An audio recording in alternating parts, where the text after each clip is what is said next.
Greetings and welcome to Hexed Encountered. I'm Joe. In this video, we will be taking a first look at a brand new game from Phalanx. It is called 1920 Nest of Eagles, designed by Yaroslav Flis. And it is about the Polish and Soviet War of 1920, when the Bolsheviks were trying to push their way into Western Europe. And they had to go through Poland to get to Germany, and the Poles fought a valiant fight and ultimately prevented that from occurring. So let's take a look at the back of the box here. And can you pull another miracle on the Vistula, or will you succumb to the Red Army? And this is basically what I just said. In the wake of the Great War, the fate of Central Europe and Poland hangs in the balance. The Poles fight to preserve their newly regained independence, the Soviets to quash it once and for all. This is your chance to reshape European history. 1920 Nest of Eagles is a hex and counter strategic level war game for 2 to 3 players, covering key military operations of the Polish-Soviet War. Maneuver your armies across huge territories, gaining upper hand in morale advantage by using innovative lines of friction and reactive movement, and face the unique strategic challenges in 3 different theaters of war. Okay, so we have our English up here and our Polish over here. What do we have in the box? A board, as you would expect, 175 unit counters, 247 markers, 2 6-sided dice, 7 scenario cards, scenario book, 2 player aids, and a rule book. Note that this is a bilingual edition of the game. Some components are language independent. Now let's take a look inside the box.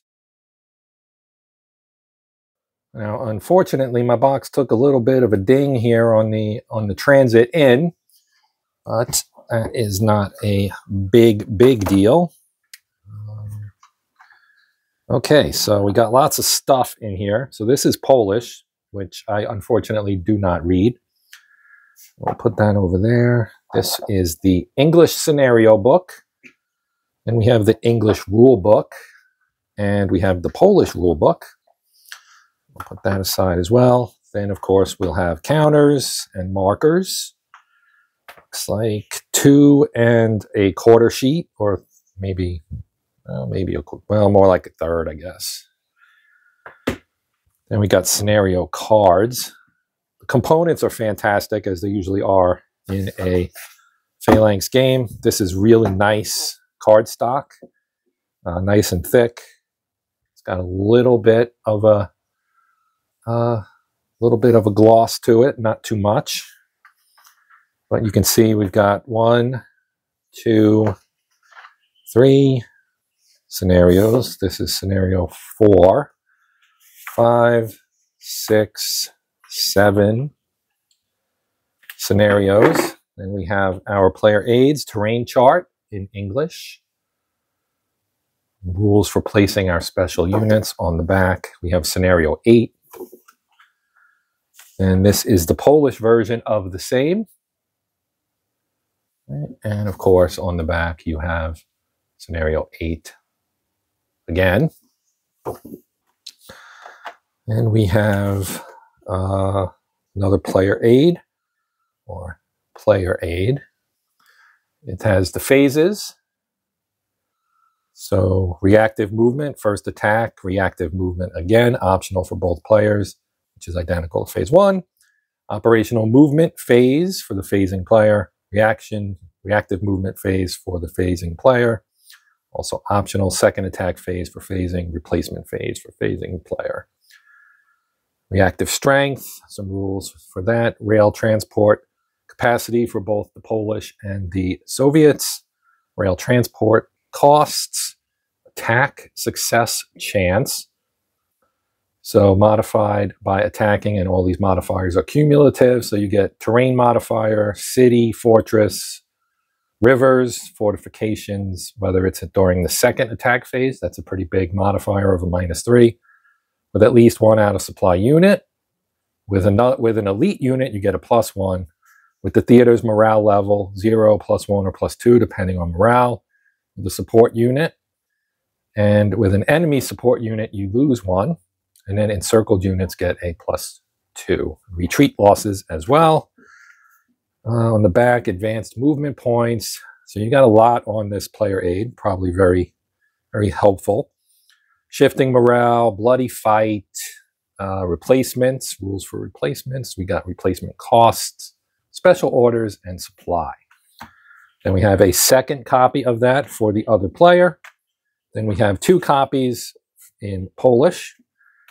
And then we have our map, which I will get to last, and we will look at the counters in depth as well. So what I'm going to do is I'm going to put this back in the box for the moment. And I'll move this off to the side, and we'll take a look at our printed material. So we'll start with the rule book. Slide that out of the shot. This is our rule book. We've got our table of contents here. It looks like we run 36 pages. So I'm going to start with the introduction. Then you have information on learning the game. It says there are 2 ways new players can learn the rules. Due to the complexity of the rules, the recommended approach is to play through scenarios 1 to 3 using the introductory rules. These set out which sections of this rule book players need to read to be able to play the scenario, and the scenario-specific rules players can ignore for introductory purposes that are indicated with an orange or red color. Okay, so you got a little bit of the gradual learning for the game. Our components, right? So we've got an 84 by 56 centimeter or 33 by 22 inch double-sided board. 175 unit counters, 94 Poles, 78 Soviets, and 3 Lithuanians. 247 markers, samples below. 2 6-sided dice, 4 player aids, 2 per language version. 8 scenario cards, 6 are bilingual, 1's in English, 1's in Polish. 2 scenario books, 1 per language, and 2 rule books, 1 per language. How to use the dice. Roll 1D means roll 1 die, pretty straightforward. And roll 2d6 means roll 2 dice and add the results together, giving you a result from 2 to 12. We have cards for the scenarios. Here's our board, which is the map. It's got a terrain key, attack success chance table. This is all marked out here on the graphic here. The round track, the morale track, and the holding boxes for various units and markers. Hex terrain, right? It's a hex and counter game. Hex side terrain, so crossing hex sides, pretty standard. We're talking about water obstacles such as rivers, fortification lines, impassable national borders, dashed white lines between theaters of war, and 2 multicolored dashed lines connected to Lithuania's status in the game. Map boundaries. Our theaters, you have 3. The Polish theater in the west, the Lithuanian Belarusian theater in the northeast, and the Ukrainian theater in the southeast. How do you move into the Polish theater?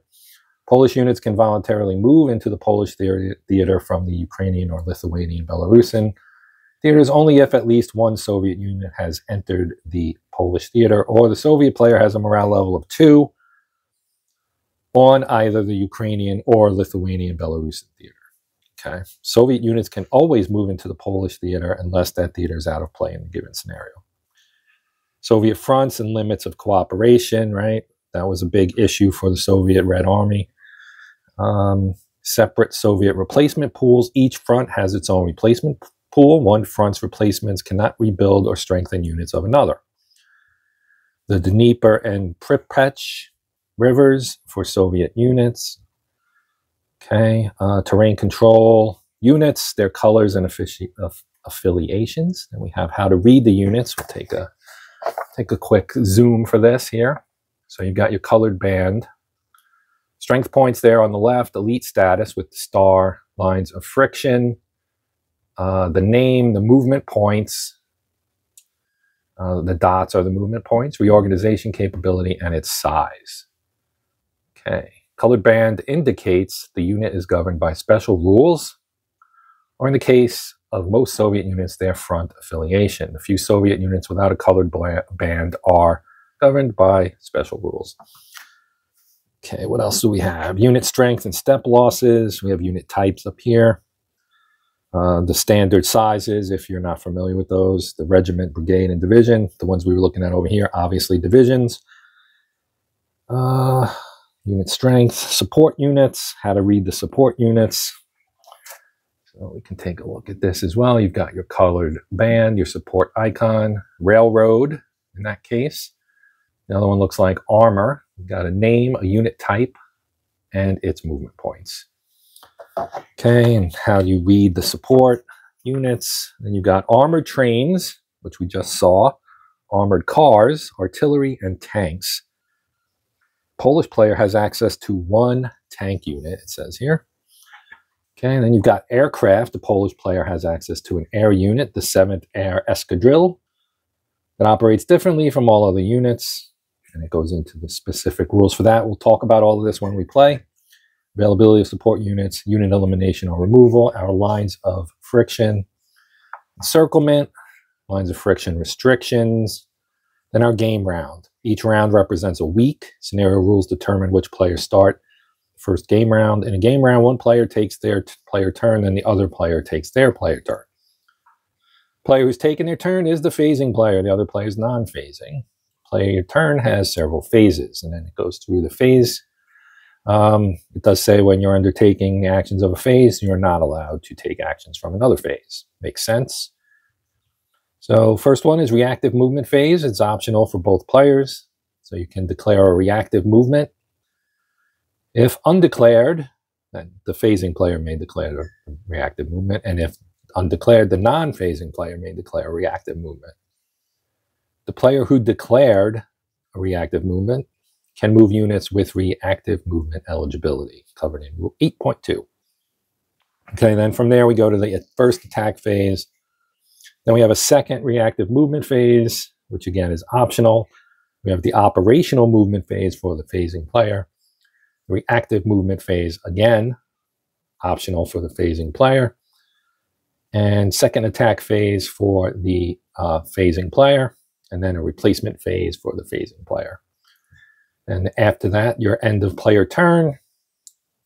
After the phasing player finishes the replacement phase, the other player becomes the phasing player and begins their turn. You flip the round marker to the other side. So we have a white side for Poland and a red side for the Soviets. Stacking limits. Stacking limit is 4, except in Warsaw. Okay. Warsaw can hold up to 5 units. You can overstack only due to retreat or the arrival of Polish reinforcements in Warsaw.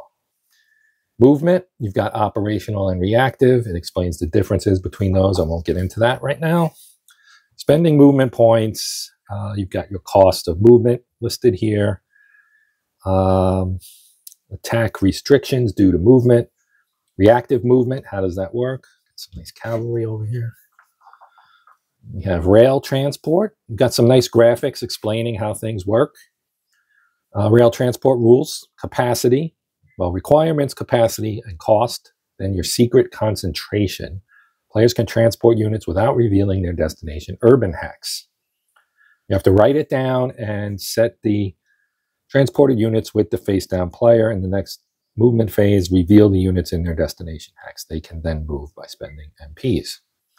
And we have attack rules, resolution, and procedure. What a bloody fight is. The very favorable ratio, which occurs when the attacker has 8 strength points to the defender's 1 or 2, or 6, 7 to the defender's 1. Maximum morale advantage, modifiers to attack success chance. Our second attack phase, then you have retreat rules. And then we have advanced rules, and you can see this orange here designating those are the rules, as we saw at the beginning, that you don't necessarily have to use when you're learning the game. Your morale advantage talks about morale levels and so on. Special orders, again, with the orange box. Types of special orders: assault, thrust, stubborn defense, and counterattack. Supply, reinforcements, replacements, and specific types of operations. Soviet replacements, Polish replacements, Ukrainian replacements, Soviet Cheka replacements, secret police, replacement pools here, rebuilding units, strengthening units, recreating eliminated Soviet divisions with brigades, unit reorganization, again orange, Polish cavalry and divisional, forming the Polish Cavalry Operational Group, Polish Special Units. This one has the red box. Okay, and all kinds of additional rules for these Polish Special Units. You can see there's a whole bunch of different ones. Counter-revolutionary divisions, Cossack brigades, Polish allied Ukrainian units. Okay, Soviet special units, again with the colored boxes. You can see they had some Polish revolutionary divisions, Soviet allied Ukrainian brigades. Then you have Lithuania rules. How you can have a 3-player game. I'm assuming the 3rd player would cover the okay. 1 player commands Polish units, the other 2 command Soviet units, each one of the 2 fronts. Okay. Western and Southwestern, those are the fronts. Who has priority?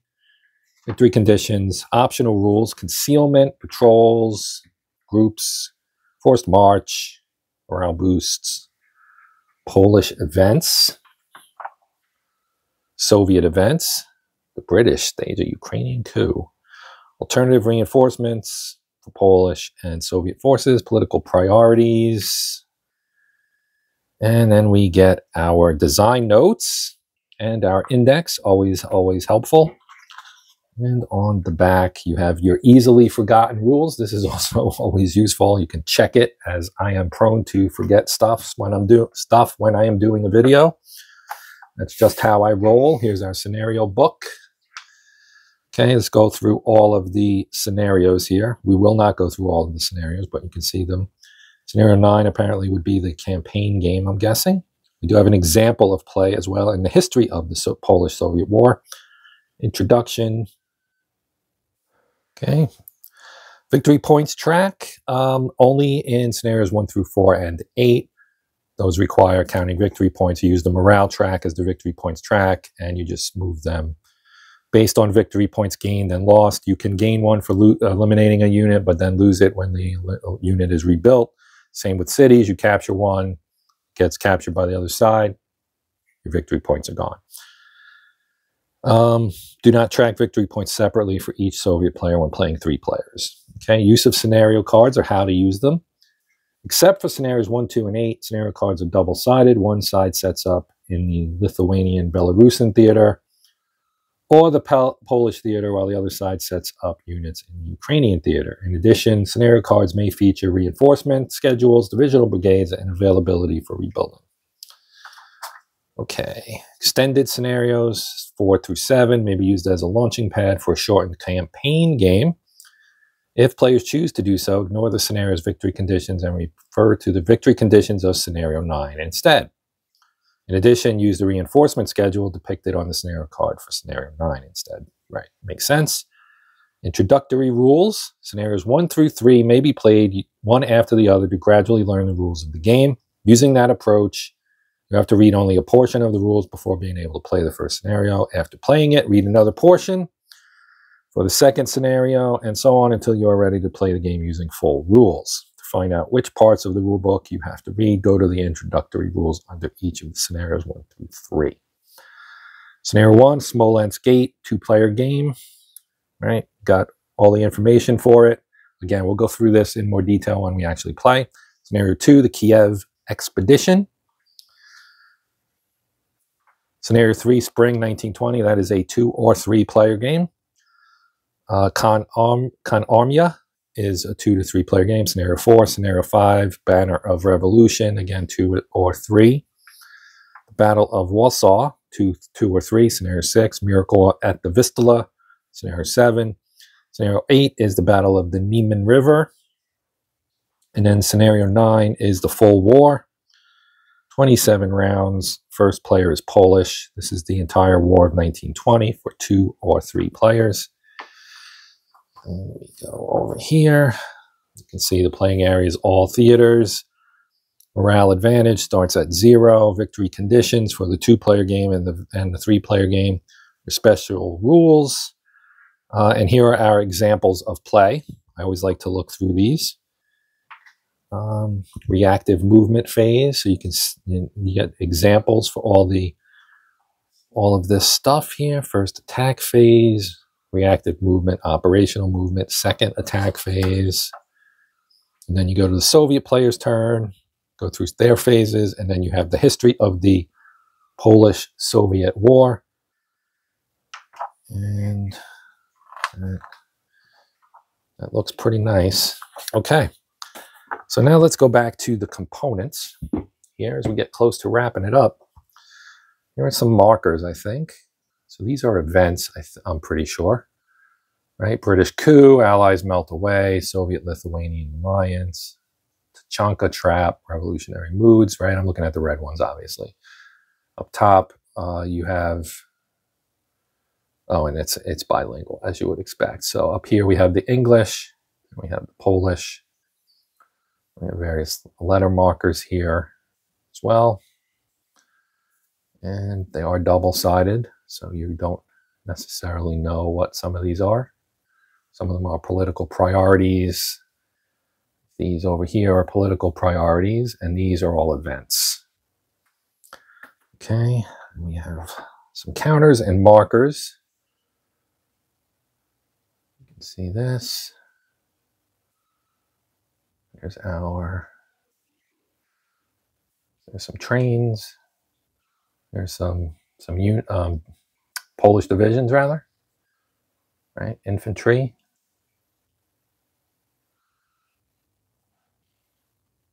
Some regiments, some brigades.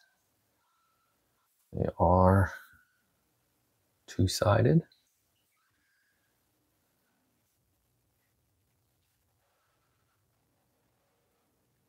Okay. And we'll look at the reds here. There's our Polish aircraft. Some Soviet trains. We got some Soviet infantry divisions, cavalry brigades.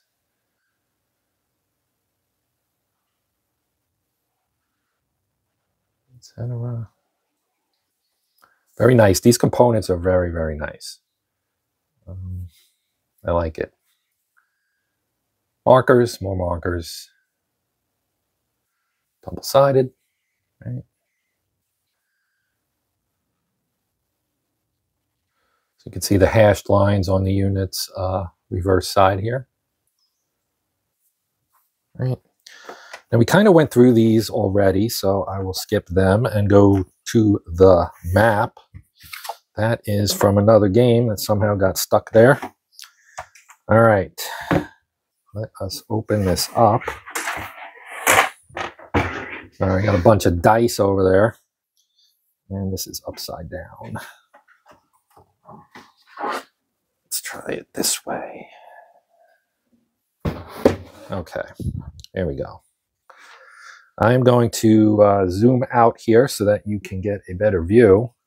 Ignore my mess off to the left side here, some dice, and, well, this is the box for the game. But here is the map. And fully zoomed out. This is one side of it. It's two-sided, so I'll flip it over and show you the other side. But this is the map. Here's Warsaw, Lublin, Lvov, Krakow, Kiev, I think, Minsk, Vilno, Kovno. Yeah, so you got all your cities you would expect. There's Smolensk up here. We've got tracks. Oh, this is the Polish one. Let me flip it over. That's why. I think the names will be the same, but that was the Polish side, which I saw once I looked at the... So this is the English side. Yes. Right. Okay, so this is the English side of the map. And we've got the replacement pool available to rebuild reserves for both sides. These are the two Soviet fronts over here. This would be the Polish side and the Ukraine, the Volunteer Army, Reserves and Allies, etc. There's our terrain key down here. Attacker strength box, so you can keep track of that. Attackers at the top, defenders along the side. Help you keep track of your odds. Here's the turns or round track. And again, terrain. Really nice map. It's mounted. Good quality. I like it. I do like it. All right, so that actually is going to do it for the video. Quick shout out to my members. I appreciate you guys supporting the channel. Again, if you would like to become a member, there is a join button right below the player. You can click on that and get some information on how it works. There is a short video you can watch if you want to see, for example, some of the emojis or whatever. So you can check that out if you're interested. No pressure. I'm good either way. But if you want to help support the channel, that is probably the best way to do it. Second best way is subscribing. So if you're interested in simply being a subscriber, that would be awesome as well. And then, of course, if you don't want to do either of those things, or you already are one of those things and want to help support the channel even more, you can give this video a like and or a share. All of those things are appreciated by yours truly. And I just I like to say this at the end of the at the end of all the videos. Anyway, thank you very much for watching. Hopefully you will come back and watch something else. There will be more on this game, as well as a couple of other games I received from Phalanx to take a look at. And that will all be coming up very soon here on the Hexed Encounter channel, as we will be continuing to kind of work our way through the naval games here in November. But you know, this arrived, and I wanted to do some content for it. So, as I said, we're done for now. Come back and check out the follow-ups to this or some of the other videos. That would be great. If you have any comments, questions, etc., you know what to do. Put them in the comment section. I will do my best to respond to you in a timely manner. All right, we are done. I'm Joe. This is Hexed Encountered. And until next time, as always, happy gaming.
So I am Joe. This is the Hexed Encounter channel. And until next time, as always, happy gaming.